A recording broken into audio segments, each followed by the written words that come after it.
Hello students and welcome back. आज की class हम कंटिन्यू करेंगे अपना टॉपिक फाइनेंशियल मैनेजमेंट के अंदर। आज का टॉपिक है risk and expected rate of return. इसका क्या रिलेशनशिप है?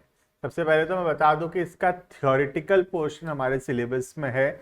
इसका प्रैक्टिकल क्वेश्चन जो हमारे एग्जाम में नहीं पूछा जाएगा, हमारे एग्जाम में सिर्फ इसका थ्योरी पोर्शन आने वाला है। ठीक है, देखना, there is a positive relationship between the amount of risk assumed and the amount of expected return। Obvious सा बात है, जितना ज़्यादा रिस्क हम लेना पसंद करते हैं, हमारा एक्सपेक्टेशन भी होता है कि जो रिटर्न है उतना हाई होना चाहिए। सुने भी होंगे, higher the risk higher the return, lower the risk lower the return. तो एक पॉजिटिव रिलेशनशिप होता है बिटवीन रिस्क एंड रिटर्न। जितना ज़्यादा रिस्क हम लेंगे उतना ज्यादा एक्सपेक्टेड रिटर्न होने का चांसेस है। ठीक है, greater the risk larger the expected return and larger the chances of substantial then those which carry high risk such as equity stock of a new company. A rational investor would investment which carry low risk such as high grade bonds will offer a low expected rate of return, have some degree of risk aversion. He should accept the risk only if he is adequately compensated। तो बोल रहा है कि अगर कोई equity shares हम खरीदते हैं तो इक्विटी शेयर्स में बहुत हाई रिस्क है, क्योंकि कंपनी सबको पैसा देने के बाद अगर पैसा बचता है तो देता है dividend to the equity share holders. तो इक्विटी शेयर होल्डर बहुत हाई रिस्क ले रहे हैं। जब हम एक कंपनी का इक्विटी शेयर्स खरीद रहे हैं तो हम बहुत हाई रिस्क ले रहे हैं, बिकॉज सबको पैसा देगा कंपनी, इंटरेस्ट देगा, प्रेफरेंस शेयर होल्डर्स को देगा डिविडेंड, उसके बाद पैसा बचेगा तो कंपनी देगा to the equity share holders. तो बेसिकली इक्विटी शेयर होल्डर सबसे लास्ट में पैसा मिलेगा, तो उनका बहुत हाई रिस्क है, पैसा खत्म हो गया तो उनको नहीं मिलेगा, इसीलिए उनका एक्सपेक्टेशन भी जो है हायर रिटर्न्स का रहेगा।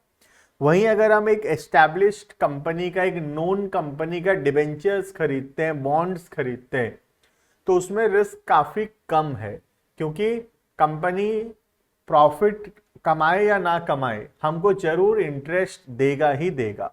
तो बहुत कम रिस्क है उसमें, और क्योंकि बहुत कम रिस्क है इसीलिए डिबेंचर्स या बॉन्ड्स में जो रेट ऑफ इंटरेस्ट होगा वो भी काफी लो होगा। तो डिवेंचर या बॉन्ड में रिस्क कम है और उसके वजह से उसमें जो एक्सपेक्टेड रिटर्न्स है वो भी लो है। इक्विटी शेयर्स में रिस्क हाई है और उसके वजह से उसका रिटर्न्स भी हाई होता है। तो एक व्यक्ति, एक रैशनल ह्यूमन बीइंग तभी रिस्क लेना पसंद करता है जब उसको उसके बदले हायर रेट ऑफ रिटर्न्स मिलता है। ठीक है, the entire concept of security analysis is built on two concepts of security, that is return and risk। दो ही तो कॉन्सेप्ट है, एक है रिटर्न, कितना मिलेगा हमको, और रिस्क, उस काम में कितना रिस्क है। Higher the risk higher the return. To earn return on investment, investment has to be made for some period, which in turn applies a passage of time. Dealing with the return to be achieved requires estimate of the return on investment over a time period. Risk denotes, risk क्या है? Chances of loss, ये जितना हम सोचे थे उतना return ना होना। Risk denotes deviation of the actual return from the estimated return. The fact that the investors do not hold a single security which they consider most profitable is enough to say that they are interested not only in maximization of return but also minimization of risk। तो एक rational human being जो है अपने returns को maximise करने का कोशिश करता है हमेशा, और जो उसका रिस्क है उसको वो मिनिमाइज करने का कोशिश करता है। The unsystematic risk is eliminated through holding more diversified securities. Systematic risk, however, cannot be eliminated through diversifications। तो हम जानते हैं वैसे दो टाइप के रिस्क होते हैं, systematic and unsystematic risk.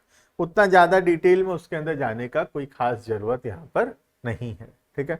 Next, the investors increase their required return as perceived uncertainties increases. अगर ज्यादा नुकसान का चांसेस लग रहा है तो वो अपना एक्सपेक्टेड रिटर्न जो है उसको इंक्रीज करते हैं। अगर ज्यादा रिस्क लग रहा है तो उनका जो एक्सपेक्टेड रेट ऑफ रिटर्न होगा वो भी इंक्रीज होगा।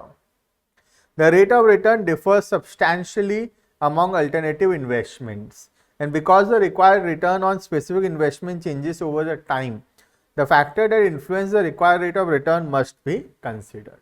तो हर बार इन्वेस्टमेंट्स का रेट ऑफ रिटर्न बदलता रहता है, तो हमको क्या क्या फैक्टर्स रेट ऑफ रिटर्न को चेंज करता है उसको जरूर कंसिडर करना चाहिए। Investors to select investments that are consistent. हम एक इन्वेस्टर उनको सिलेक्ट करने का कोशिश करता है जो कंसिस्टेंट है with their risk preferences. Some will consider low risk investments while other prefer high risk. कहते हैं कि इंडिविजुअल के चॉइस पे डिपेंड करता है। कुछ लोग होते हैं जो लो रिस्क प्रोजेक्ट्स को चूज करना पसंद करते हैं, कुछ लोग होते हैं जो हाई रिस्क चीजों को पसंद करते हैं। तो एक वो इन्वेस्टर का इंडिविजुअल चॉइस होता है कि what he wants, whether he wants a low risk investment project और a high risk investment project, ठीक है। क्लियर इतना? तो ये है हमारा relationship between risk and return. एक पॉजिटिव रिलेशनशिप है दोनों के बीच में। जितना ज्यादा रिस्क होगा एक्सपेक्टेड रेट ऑफ रिटर्न उतना हाई होगा, जितना लो होगा रिस्क उतना ही लो रेट ऑफ रिटर्न्स होगा। तो इक्विटी शेयर हाई रिस्क है तो इसीलिए उसमें एक्सपेक्टेड रिटर्न्स भी हाई है। डिवेंचर बॉन्ड्स में रिस्क कम है और उसी वजह से उसमें जो रिस्क रिटर्न्स है वो भी कम है। क्लियर है ये? चलो, तो इसी के साथ इसको रोकते हैं। इतना हमें कंप्लीट होता है हमारा theoretical portion of relationship between risk and returns, ठीक है।